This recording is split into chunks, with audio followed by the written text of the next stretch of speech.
Di luar dugaan ternyata ini air mancur. Tadi pada saat di video pertama ini sepi. Ternyata mengagetkan, tiba-tiba muncul ya. Tuh, tiba-tiba muncul seperti ini. Apa tadi listriknya mati atau otomatis dimatikan? Kita tidak tahu ya. Dilarang berenang di situ Tekno, kedalamannya 5 meter. Oh, dalam sekali ya. Oke, kita lihat tadi petunjuk, atas petunjuk bahwa masjidnya itu berada di sekitar kampus di dalam katanya.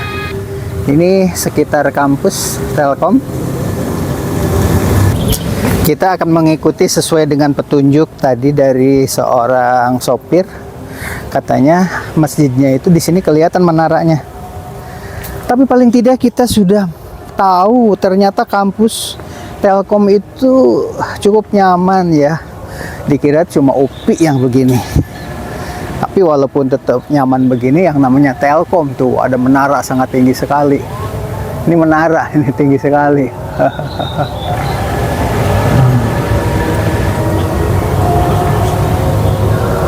Oke.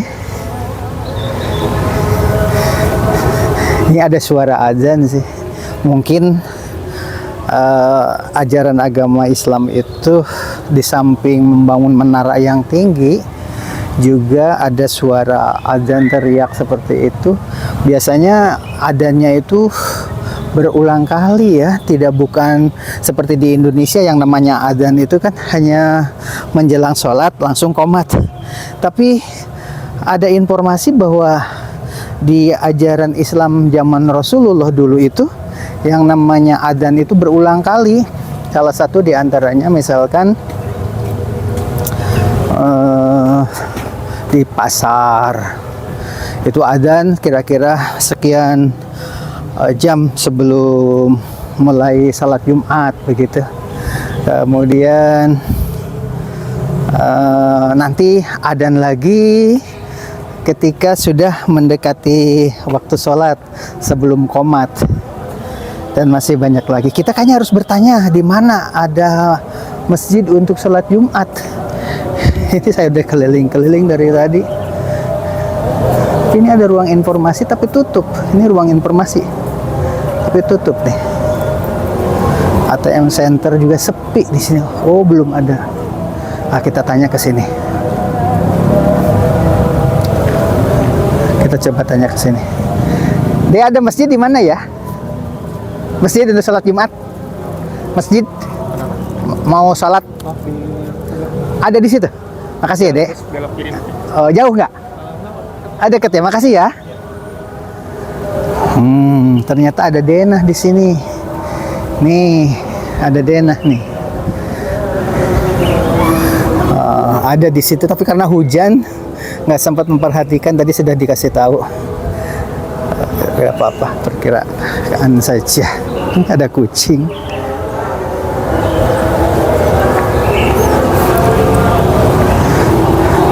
Bawa kucing dari rumah, Dek? Ah, bukan. Oh, dikira bawa kucing dari rumah. Ini ternyata asik ya.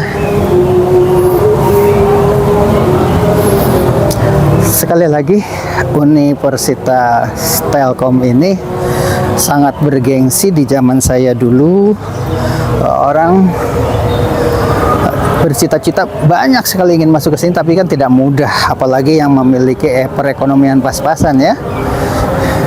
Makanya dulu itu orang-orang yang dari daerah itu lebih mengambil keguruan di UPI. Karena apa? Ya lumayan banyak beasiswa begitu. Tapi kalau seperti ini tuh hanya untuk orang-orang berduit. Akhirnya sekarang kita bisa mengkaji, mungkin kalau ada keluarga yang ingin ke kampus atau ingin kuliah di kampus ini, bisa dibuka di internet ya. Apakah segengsi zaman dahulu atau sudah berubah? Karena sekarang itu perguruan tinggi di Indonesia itu tidak seperti zaman dahulu. Kalau pertanian ya IPB gitu kan. Kalau perekonomian tuh ya di Sulawesi, apa Yusuf Kala daerahnya ya. Kemudian kalau teknologi Bandung. Kalau dulu kan begitu. Kalau sekarang itu semua perguruan tinggi buka jurusannya macam-macam. IPB aja terkenal dengan sebutan universitas fleksibel banget. Karena apa?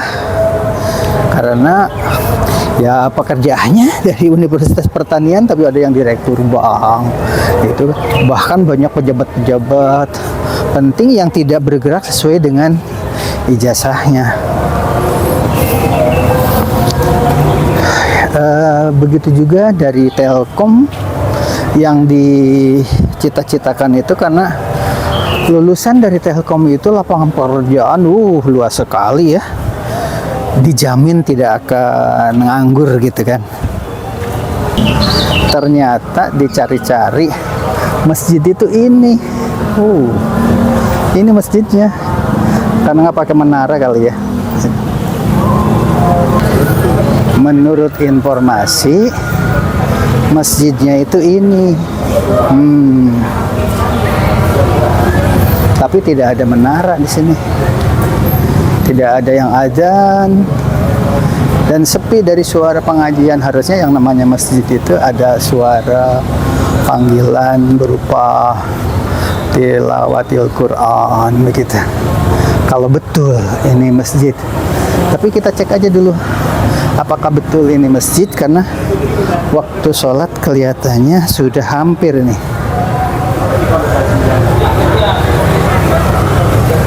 Oh iya, kayaknya ini masjid.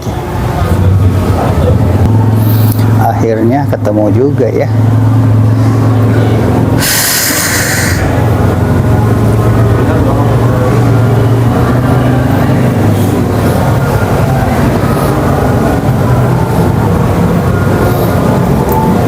Masjidnya luas. Baru kali ini ada masjid di belakangnya itu tempat imam, ada alam kayak di hutan, kayak di kebun. Tulisan Allahnya tuh indah sekali ya. Inilah keunikannya masjid di Universitas Telkom. Bangunannya juga cukup indah. Tapi belum ketemu di mana tempat wudhu ya. Kita coba cari tempat wudhu. Melihat ruangan di luar, ini sudah digelar tikar karpet. Berarti ini memang mahasiswa banyak di sini kalau hari Jumat mungkin. Ini buktinya. Tapi belum ketemu tempat wudhu di mana ya. Menurut informasi dari mahasiswa, katanya di sini. Oh iya, toilet wudhu laki-laki.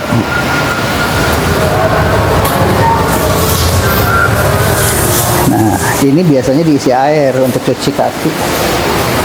Ini tempat wudhunya, tapi tidak semegah Al-Furqan dikit.